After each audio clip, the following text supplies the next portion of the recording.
Hello everybody. Today I will present you the establishment of Sony and the importance of Walkman in terms of history of modern Japan, which is our class. So let me start. After World War II, on the 7th of May 1946, a company called Tokyo Telecommunications Engineering Corporation was formed. Later on, this company would be called Sony. The two principal founders of this company were called Masaru Ibuka and Akio Morita. The company was founded in a devastated department store building. The building was devastated because the establishment of the company was just after the end of World War II, and the building was ruined at the war. Here you can see the building before it was ruined in the war, before it was devastated in the war, and here you can see the first corporation sign of Sony, which was then called the Tokyo Telecommunications Engineering Corporation, and here is its Japanese pronunciation. So let me continue. Therefore, because the building was ruined in the war, it's therefore essential to talk about how Sony has accomplished what they have done from 1946 to today, from a devastated economy to the devastated economy and country to the current status of a strong economy and peace in Japan. Of course, the whole scope of the company is not possible to fit into my around 10 minutes presentation, but still I will try to give some important points about the company and talk about one of the most critical and groundbreaking products of Sony, and that is the Walkman product. And there's a considerable amount of time between the company's establishment and the production. I want to talk about like the success of Walkman. Therefore, I wanted to talk about the company's establishment separately and initially to give some general information about the establishment of Sony. So let me first talk about Masaru Ibuka. Masaru Ibuka is the co-founder of Sony, which was initially, as I said, the Tokyo Telecommunications Engineering Corporation. He was born in 1908 in Nikko City, Japan, and he was a student in the School of Science and Engineering at Waseda University. Later on, he would serve the Japanese Navy during the World War II, where he was a member of the Imperial Navy under the Wartime Research Committee. In 1945, he founded a radio repair shop, which he would later convert to the first phase of Sony. And let me now talk about Akio Morita. Akio Morita is the other co-founder of Sony. He was born in 1921 in Nagoya, Japan. Morita was born into a wealthy family. His family had a business of producing sake, miso, and soy sauce. Also, as this business was a family business, Morita was being trained to take over the business when he grew up, as he was family's eldest son. This is a crucial point to consider, as Morita will not take over the family business in the following years, but still the training he had in running a business, would help him build and empower Sony and turn it into a big company. Morita was interested in science, like Ibuka, his co-founder and friend, and he would study physics at Osaka University. He would also take part in some research activities and give classes to other students.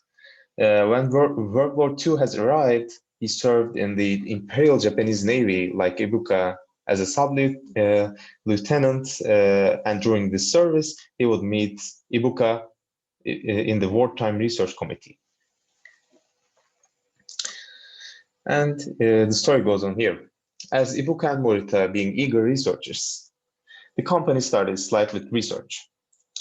In my opinion, this characteristic of the company is well established, as to this day, Sony outshines with their research efforts and consequently groundbreaking inventions. So their first work was to create some material on which people could record voices, and after intense research, they invented the tape in 1950, which was called the Sony tape. And here you can see the Sony tape. This was their product. And after a few months, they produced the G-type, which is here, and the P-type. P-type was a newer version of G-type, which was lighter in terms of sizes and weight. It was a little bit advanced version. And those were, this time, magnetic tape recorders. And the next invention would be the new name of the company. So here the name of the company was still the Tokyo Telecommunications Engineering Corporation, and now here it will turn into Sony. Yeah, Ibuka and Morita found that their name was not easily readable and understandable by the foreigners, and therefore the name Sony was carefully chosen to globalize the company. And I think this is a very important step in terms of modernizing the country, modernizing Japan with the products they were producing, and they will be producing, because if the name was not readable by the foreign countries, it will create a problem, in my opinion, too. And I think Ibuka-san and Morita-san could see the problem. And after that, the first product of the company with their new name was this TR-55 portable radio, and it was introduced in 1955. The company had more groundbreaking products after these ones, but now until Walkman. But now I want to talk about Walkman, as I want to emphasize Walkman in my today's presentation. So previously, I have explained how the tape recorders, and the portable radio were introduced by Tokyo Telecommunications Engineering Corporation and Sony, which is their new name. The Walkman introduced a combination of all these products. So Walkman was portable,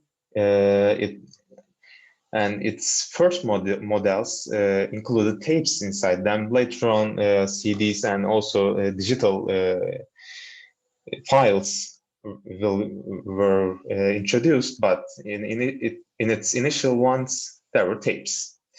And followingly, the device was a tape player, and which can be related to this tape recorder, which I explained earlier. So the Walkman was a combination of these three products. So the first model of Walkman was introduced in the 1st of July in 1979. As the story is being explained, the idea of the product came when Ibuka-san was frequently traveling for business, and he would find himself carrying the heavy TCD5 cassette recorder and of Sony to listen to music. He thought there should be an easier way to listen to music, and followingly, the Walkman was introduced. Here is the TCD5 cassette recorder. As you can see, it's heavier and bigger than the first Walkman, which you can see here. So initially, the name of the product was not Walkman. Indeed, it was Soundabout in US and Stowaway in the UK, but later on, Sony came up with the name Walkman. And I think Sony is very good at coming up with names, so the Walkman has stayed until today, and this word would later become so popular that when one would want to describe a device that was portable and was used to listen to music while being portable, it will be called Walkman, regardless of its brand. Like, its brand could be anything, Panasonic maybe, I don't know, or something else, but they would call it Walkman, regardless of the brand. So the term would even be added to some dictionaries around the world, describing the characteristics of Walkman. And previous to cassettes, people listened to the music on their vinyl records with the record players. Therefore, if any product that would serve the purpose of listening to music was going to be successful, it had to reduce the popularity of vinyl records and capture their popularity. But first, let me talk about some essential features of the Walkman before going into the vinyl part of the argument. The previous record players, including Sony's own TCD5 cassette, which is here, cassette recorder, I'm sorry, did not introduce two main features that Walkman had. The first of them is what I have talked about previously, which is portability. So this Walkman is portable. But Walkman was not the first player which was portable, and actually the company Philips, which is a Dutch company, has introduced it. But it will become more successful than this product and the others that were present before the Walkman. And the main reason was that with the headphone jack introduced, the privacy while listening to music was introduced for the first time. This was revolutionary for the public because now they could listen to music while they were conducting nearly any activity. People now could listen to music while walking to their jobs or just walking, while they were shopping, riding a bicycle, or doing sports. And in fact, it was calculated that between 1987 to 1999, the number of individuals that will walk to exercise was increased by 30%, and it was thanks to Sony's Walkman. Again, I will emphasize the impact of Walkman in the next slides, but I wanted to touch upon these points. Now, I want to talk about the most crucial aspect of Walkman. The name of our class is the history of modern Japan. Therefore, I have to assess if the Walkman product helped or contributed to the modernization of Japan. Before making any statement about Japan, I will make a bolder statement and say that Walkman modernized Japan and modernized the world. As I have explained earlier, Walkman is the first attempt at an electronic device in introducing mobility with privacy. This idea was actually phenomenal, and the impact still goes on today. It seems like humanity liked this idea very much. Walkman is still in production, but it is not as intense as it was back in the 80s and 90s. But the idea is still in production, in my opinion. After Walkman's success, Apple introduced iPod in the early 2000s. And with such devices being in demand, many companies introduced many different headphones and earphones to be able to integrate with these devices. And they had different styles too, like different colors, different patterns, etc. And then the progress didn't stop there after the technology kept on advancing.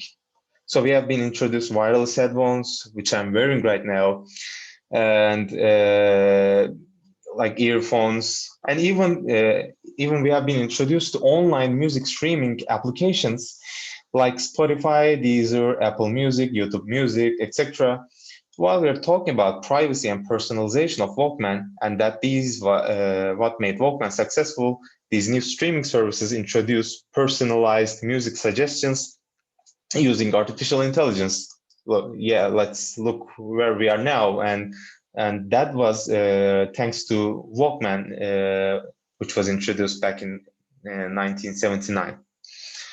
Well, on the other hand, as I've explained, Walkman is portable. This means that Walkman was one of the first products people could carry with them. If you consider wearable technology advancements today, it will be fair to say if we are enjoying the blessings of wearable technologies even a little bit, it was initiated by Walkman. To sum up, it became difficult to imagine a life without these said electronic devices and software, and Walkman was the starter of the fire. Walkman was revolutionary. I want to quote that Clive Thompson stated in his article called "The Walkman's invention 40 years ago launched a cultural revolution." I'm quoting now. Life became a film as Andreas Pavel, an inventor who patented his own prototype of an UR Walkman years before Sony, once noted. It emotionalized your life. It actually put magic into your life. Or as one of the 16-year-old Walkman wearer described it in historian Heike Weber's account, I have my own world somehow. I see it differently and hear it differently and feel stronger. People use the Walkman to help manage their moods and calm stress. Dentists would plop Walkman headphones on a patient before drilling, and the Warhol tuned out the din of Manhattan. It's nice to hear Pavarotti instead of car horns, I'm sorry, he said. The device also became a fashion statement, a badge of modernity. Sony's ad portrayed a roller skating couple joyfully sailing along, which we can see here, and Walkman held aloft. For the first time, sporting a piece of cutting-edge hardware was fashionable and not dorky. So this is very important, in my opinion. So we can see that Walkman would change how people felt during the day emotionally. For the first time, mundane everyday events could incorporate some emotions for people who could now listen to music while conducting these events. As Thompson stated too, these devices year by year became accessories of fashion. The image of an 1880s teenager would be complete with a Walkman and headphones. Later, as newer Walkmans were produced, their designs would also change. As you can see here, there's colored versions of Walkmans, so different designs of Walkmans. And later on, there will be also Discmans and digital versions of those, and they had different designs, as you can see in this board. So later, as newer Walkmans were produced, their designs would also change, as I said. They became more colorful and addressed the fashion identities of the time. But in my honest opinion, addressing the fashion identity would be an understatement. Walkman actually led the fashion in especially the 80s and 90s. This was the first time an electronic device was not only outshining its functionality, but also appeal. It was the beginning of electronics as fashion and the wearable technology era. So before, the technological electronical devices were something very big, and you did not want to look at those, and their functionalities were important to you. But now they could become fashion items, and this still goes on today.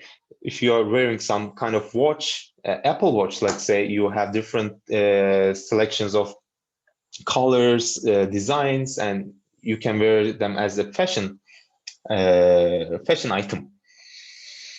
And one of the other exciting aspects of the device was the ability of customization and how this feature contributed to social behavior of people.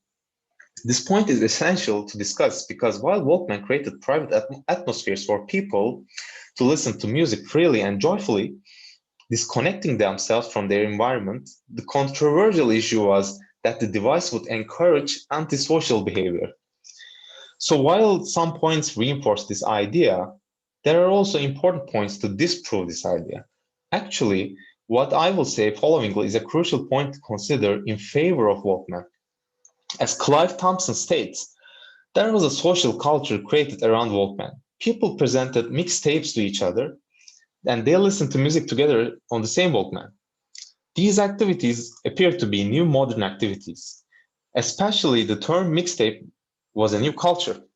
Walkman was defining modernity.